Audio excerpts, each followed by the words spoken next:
Bonjour à toutes et bonjour à tous, je suis contente de vous retrouver pour cette vidéo, à savoir que ça fait 4 fois que j'essaie de la tourner parce que j'avais des problèmes de son. Alors, cette vidéo, elle a pour but de réagir à ce que j'entends sur la peau.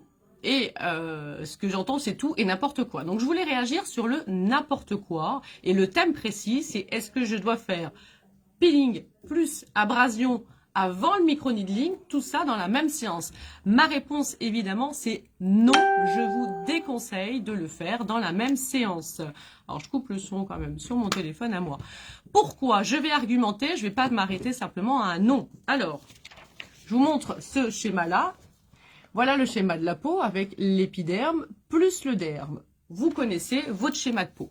L'épiderme, si je vous demande le rôle de l'épiderme, vous allez me répondre protection. Moi, je vais vous répondre oui, c'est ça, c'est la protection, mais est-ce que tu peux m'en donner plus? Est-ce que tu peux m'en dire plus? Est-ce qu'au niveau de la protection, tu peux affiner ta réponse? C'est intéressant, pose-toi la question, bah oui, finalement, ma peau, l'épiderme, c'est un rôle de protection, mais elle protège de quoi, de qui? Je vais te donner la réponse. Sache tout d'abord que quand on parle de protection, eh bien la protection, elle est assurée par les couches superficielles de l'épiderme. Et la couche superficielle de l'épiderme s'appelle la couche cornée. Donc la couche cornée composée de cornéocytes, de cellules sans noyau, eh bien elle va assurer cette protection. Protection hydrique, oui, hydrique. C'est-à-dire que j'ai de l'eau dans mon épiderme, j'ai environ en moyenne 65% d'eau dans mon épiderme et environ 80% d'eau dans mon derme.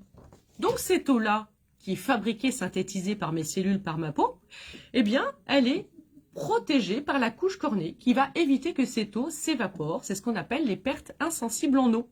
Donc ma couche cornée, elle va empêcher que cette eau composée d'acide hyaluronique, eh bien, s'évapore. Voilà une première barrière qui n'est pas inintéressante. Tu l'admettras et tu seras d'accord avec moi. Deuxième barrière, barrière physique. Cette couche cornée, qui est composée de cornéocytes et donc de cette fameuse kératine, eh bien, elle me protège contre les agressions mécaniques. J'ai une barrière aussi antioxydante, photoprotectrice. Eh bien oui, figure-toi que ta couche cornée, elle te protège à 50% de la pénétration des UV, afin d'éviter que les UVA et les UVB eh bien, pénètrent trop en profondeur dans la peau et viennent attaquer quoi? Et là, tu vas quand même pas être contente. Les UVA et les UVB, s'ils sont pas arrêtés, eh ben, ils vont attaquer la couche basale avec tes cellules souches et ensuite ton derme dans lequel tu trouves et de l'acide hyaluronique et du collagène et de l'élastine. Tu as encore une autre barrière, et cette barrière, c'est laquelle? Eh ben, c'est une barrière antimicrobienne. Figure-toi que ta couche cornée, elle va te protéger des bactéries qui t'en veulent et qui veulent du coup rentrer à l'intérieur de ta peau pour proliférer, ce qui générera des inflammations et de l'infection, comme par exemple de l'acné. Donc, je résume, mon épiderme, c'est une peau de protection.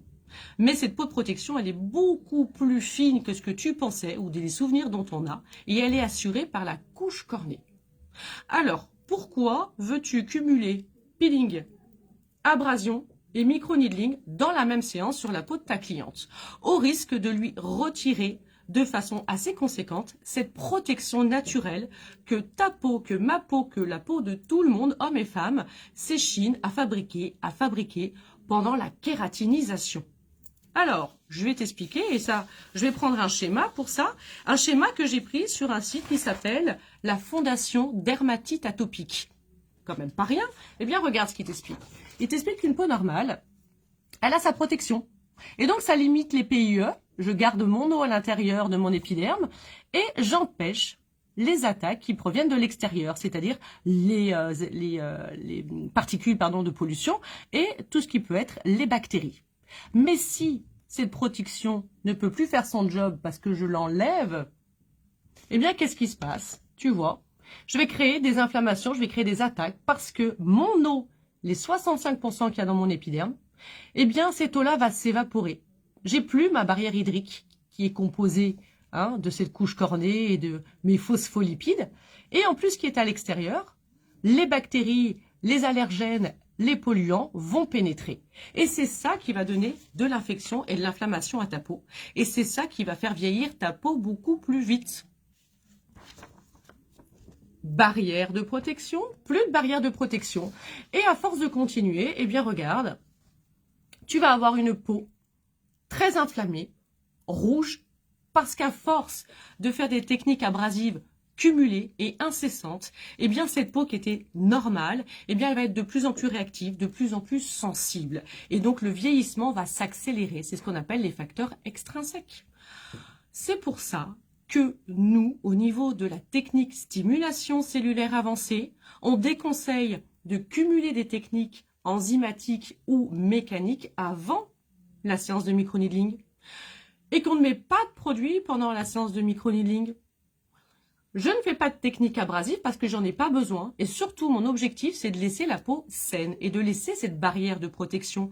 Si je fais peeling plus une technique abrasive sur ma peau avant le microneedling, eh bien j'ai retiré cette barrière de protection et je vais léser, abîmer ma peau et je vais accélérer le vieillissement car ta peau, eh ben, cette barrière de protection, elle va pas mettre quelques minutes à se reconstruire. Ça va mettre des jours et des jours et des jours. Alors oui, tu vas pouvoir mettre plein d'acide hyaluronique.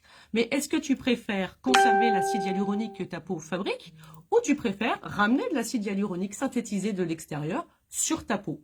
Évidemment, j'imagine que tu es comme moi, tu préfères conserver l'eau dans les tissus, l'acide hyaluronique que ta peau fabrique et synthétise. Donc, à la question, est-ce que je dois faire un peeling, une abrasion avant le microneedling?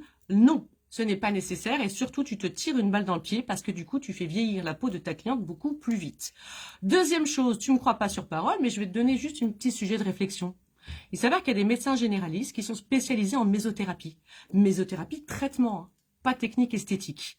Eh bien ces médecins-là qui sont spécialisés en mésothérapie, ils font passer des médicaments liquides grâce justement à un pistolet ou un dispositif de microneedling pour que le médicament, parce que d'après les études, en effet, ça fonctionne mieux, eh bien, ce médicament puisse passer la barrière cutanée et pénétrer. Mais les médecins généralistes qui sont spécialisés en mésothérapie, ils font pas de peeling avant sur la peau. Ils font pas d'abrasion avant de faire le traitement.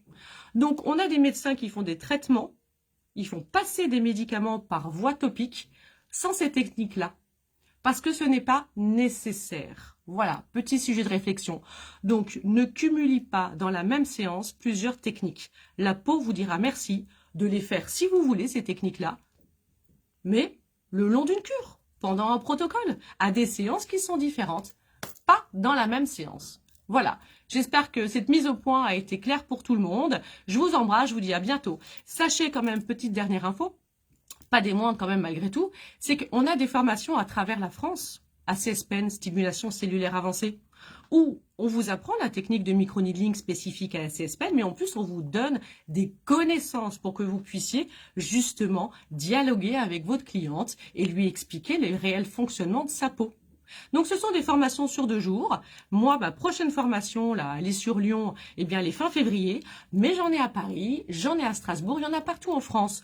Donc vous allez sur le site mediageformation avec un s.com et vous vous inscrivez ou vous demandez des infos pour pouvoir suivre cette formation de stimulation cellulaire avancée de manière à ce que vous deveniez plus que des esthéticiennes, des expertes. Voilà, je vous parle de la peau, je vous parle cornéo. Voilà, parce que quand on parle de la peau, automatiquement, chez moi, on fait de la cornéothérapie et on commence à avoir les infos sur cornéothérapeute. Parler de la peau, c'est un métier, c'est notre métier. Donc, soyez experte, posez-vous des questions et si vous ne me croyez pas, tant mieux. Mais dans ce cas-là, ne vous arrêtez pas là, allez sur Internet, cherchez et vous verrez que j'ai raison. Je vous embrasse, je vous dis à bientôt pour un prochain live et pour une prochaine mise au point.